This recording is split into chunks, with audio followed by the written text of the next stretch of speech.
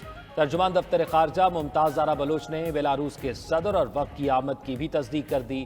صدر لوکاشانکو وزیر اعظم محمد شہباز شریف سے ملاقات کریں گے۔ کئی معاہدوں اور مفاہمت کی یادداشتوں پر دستخط ہوں گے۔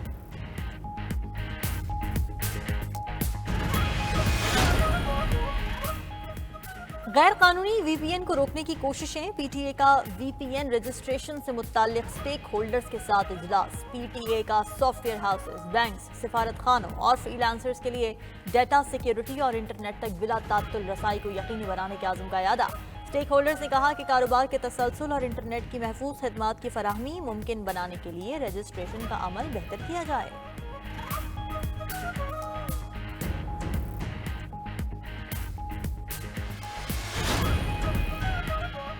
اسٹیٹ بینک کے زر مبادلہ میں 2 کروڑ 90 لاکھ ڈالر کا اضافہ، ذخائر بڑھ کر 11 ارب 28 کروڑ 80 لاکھ ڈالر ہو گئے۔ زر مبادلہ 2 ماہ سے زائد کے درآمدی بل کے لیے کافی۔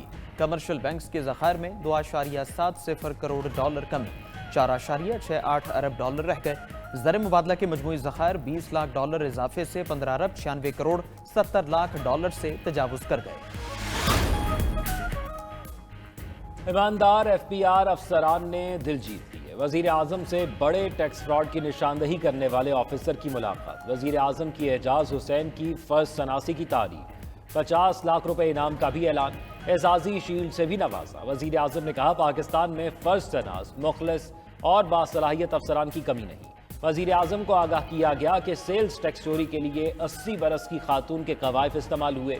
4 مارچ 2024 کو اعجاز حسین نے فراڈ کی نشاندہی کی۔ چیمپئنز ٹرافی کے شیڈیول میں بریک تھرو کا امکان۔ آئی سی سی نئے چیئرمین کی ذمہ داریاں سنبھالنے سے پہلے شیڈیول کے معاملے کو حل کرنے کے لیے کوشاں۔ بھارتی کرکٹ بورڈ کے سیکرٹری جے شاہ دبئی پہنچ گئے۔ ذرائع کے مطابق آئی سی سی کے وفد کی جلد پاکستان آمد متوقع۔ وفد اگلے ہفتے کے آغاز میں پاکستان آ سکتا ہے۔ آئی سی سی وفد کی پاکستان آمد کی تاریخ ابھی طے نہیں ہوئی۔ چیمپئنز ٹرافی کے معاملے پر آئی سی سی اور بی سی سی آئی میں آج بات چیت کا امکان ہے۔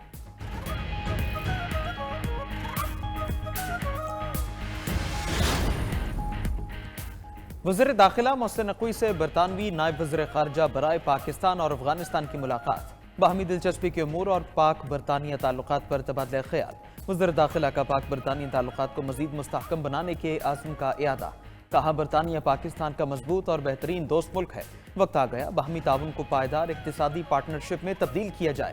اقلیتی برادریوں کا تحفظ اولین ترجیح بھی قرار دے دی۔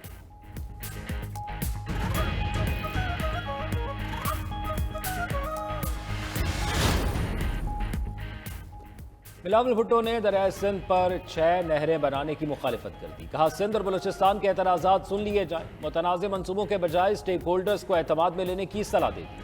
باور کرایا کہ رائے زبردستی تھوپی گئی تو اثرات منفی ہوں گے۔ کہا وفاق کو سمجھانے کی کوشش کریں گے کہ کالا باغ ڈیم جیسے متنازع منصوبوں سے گریز کیا جائے۔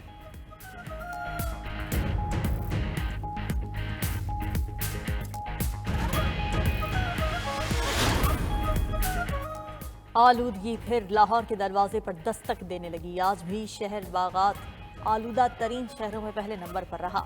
شام تک صورتحال قدرے بہتر ہو گئی۔ ملتان کا دوسرا، کراچی تیسرا اور پشاور چوتھا آلودہ ترین شہر قرار دیا گیا۔ فضا میں موجود زہر بیماریوں کا باعث اسپتالوں میں مریضوں کا تانتا بن گیا۔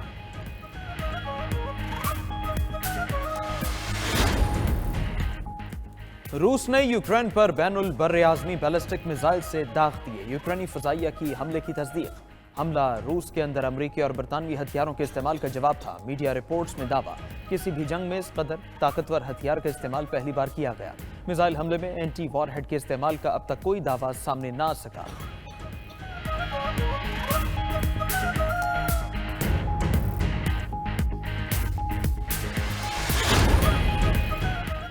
لبنان پھر دھماکوں سے گونج اٹھا۔ اسرائیلی فوج نے آگ اور آہن کی برسات کر دی۔ خوفناک فضائی حملے میں دارالحکومت بیروت دہل گیا۔ شہر طائر پر بھی فضائی حملے، 10 افراد شہید اور 5 زخمی ہو گئے۔ 24 گھنٹوں میں 46 افراد کی شہادت رپورٹ، 55 سے زائد زخمی ہوئے۔ شام میں بھی قیامت صغریٰ کے مناظر۔